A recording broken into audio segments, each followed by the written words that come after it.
무아설은 불교에서 붓다의 최고의 통찰로 간주된다고 합니다. 무아설은 말 그대로 내가 없다는 건데요. 그럼 지금 이걸 듣고 있는 나는 누굴까요? 이 문제를 한번 이해해보기 위해서 제가 오바마의 손가락이라고 부르는 홍창성 교수님이라는 분이 제시하신 사고 실험에 대해서 한번 생각해 보겠습니다. 미국의 전 대통령 버락 오바마 다들 아실 겁니다. 근데 그 오바마가 손가락을 하나를 다쳤어요. 그래서 손가락을 기계 부품으로 대체를 했는데 예전과 생김새도 완전히 똑같고 기능도 완전히 똑같아요. 그랬을 때 우리는 당연히 예전의 오바마나 지금의 오바마나 같은 똑같은 오바마다 라고 주장을 할 겁니다.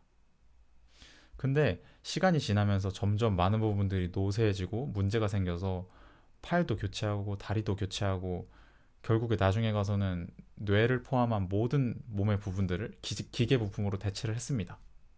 근데 오바마는 예전이랑 생김새도 완전히 똑같고 할 수 있는 능력도 완전히 똑같고 말도 똑같이 하고 느낌도 완전히 똑같아요. 그러니까 겉보기에는 전혀 구별을 할 수가 없는 거죠. 그랬을 때 그 사람은 여전히 오바마일까요? 아닐까요? 여기서 우리는 딜레마에 직면하는 것처럼 보입니다.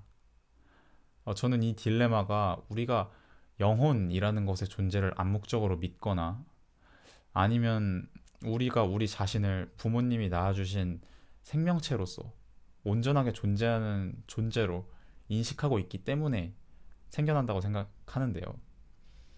불교의 무아설 같은 경우는 그 생각을 완전히 깨뜨리기를 요구합니다. 무아설의 뜻을 이해하기 위해서는 일단 무아의 아가 무엇인지 이해할 필요가 있습니다. 아는 아트만을 뜻하고요. 따라서 무아는 아트만은 존재하지 않는다 라는 뜻을 갖습니다. 붓다가 살 당시에 인도 정통 브라만교는 아트만이라는 것이 존재한다라고 주장을 했습니다. 아트만은 첫째로 나를 나이도록 하는 본질이라는 뜻을 갖습니다. 아트만은 원래 숨이라는 뜻이라고 하는데요. 우리가 존재한다는 것은 숨을 쉬는 거고 우리가 죽을 때 숨이 빠져나가지 않습니까? 그래서 아트만은 본질, 나의 본질이라는 뜻을 갖게 되었다고 합니다. 참고로 영어에서 그 사이콜로지의 사이크, 그 정신 또는 영혼이라는 뜻을 갖는 사이크라는 말이 있지 않습니까? 그게 그리스어의 푸시케라는 말에서 왔다고 하는데 푸시케는 사람이 죽을 때 마지막으로 내쉬는 숨소리에서 따왔다는 설이 있다고 합니다. 예전 사람들은 이렇게 숨이라는 것을 우리의 본질로 인식하는 경향이 있었던 듯 합니다. 어쨌든 아트마는 나의 본질이라는 뜻을 갖고요. 또 둘째로 아트마는 영원 불멸한 존재라는 뜻을 갖습니다. 아트마는 시간이 지나도 변형되거나 없어지지 않고 영원히 존재합니다. 그러니까 내가 죽는다고 해도 아트마는 조금도 손상되지 않고 그대로 존재해서 다른 생명으로 이전이 됩니다. 그러니까 한마디로 우리가 흔히 생각하는 그 영원 불멸한 영혼과도 비슷하다고 생각할 수 있는데 근데 영혼과의 차이점은 그러니까 기독교적인 영혼과의 차이점은 아트마는 윤회를 통해서 다른 생명으로 이전이 됩니다. 근데 이 부분에서 이렇게 생각하시는 분들도 있을 것 같아요. 윤회는 불교에도 있는 거 아닌가? 불교에서도 윤회를 통해서 이전의 내가, 전생의 내가, 다음 생의 나로 이어지는 거 아닌가? 자, 그게 불교에 대한 핵심적인 오해입니다. 그러니까 붓다는 이전의 아트만설에 강하게 반대해서 윤회를 관통해서 동일하게 존재하는 어떤 본질적인 주체는 존재하지 않는다라고 주장을 한 겁니다. 그러면 윤회는 누가 할까요? 그러니까 붓다의 답변은 누군가가 주체가 되어서 윤회를 한다는 그 생각 자체를 버려야 한다는 겁니다. 그러니까 우리가 영혼의 존재를 믿든 윤회를 믿든 그건 영원하고자 하는 인간의 욕망에서 비롯되었다고 저는 생각을 합니다.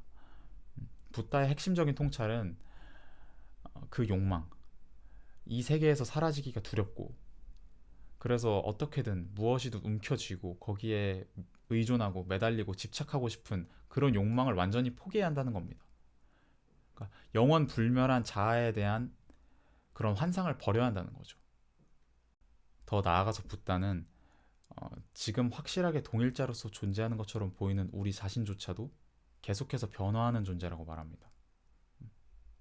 그러니까 조금 전의 나와 지금의 나, 이후의 나는 같은 이름으로 불릴 수 있을 뿐이지 사실은 동일한 존재라고 보기는 어렵다는 겁니다.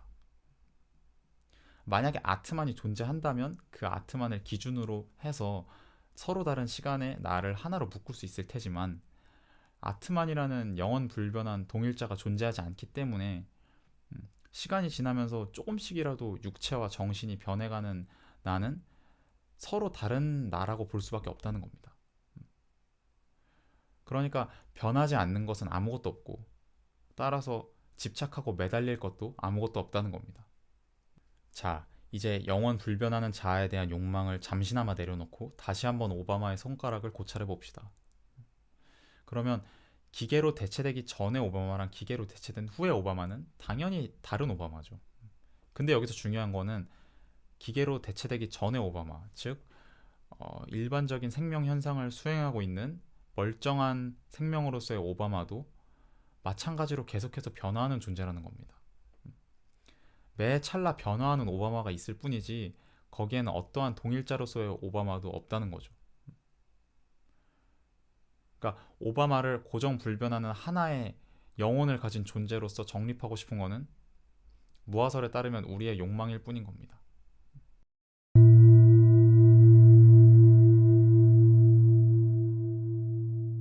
자, 오늘은 이렇게 불교 무화설의 전체적인 윤곽에 대해서 한번 살펴봤는데요. 다음 시간에는 붓다가 무화설을 그래서 어떻게 옹호하는지 그 구체적인 논변을 한번 살펴보도록 하겠습니다. 감사합니다.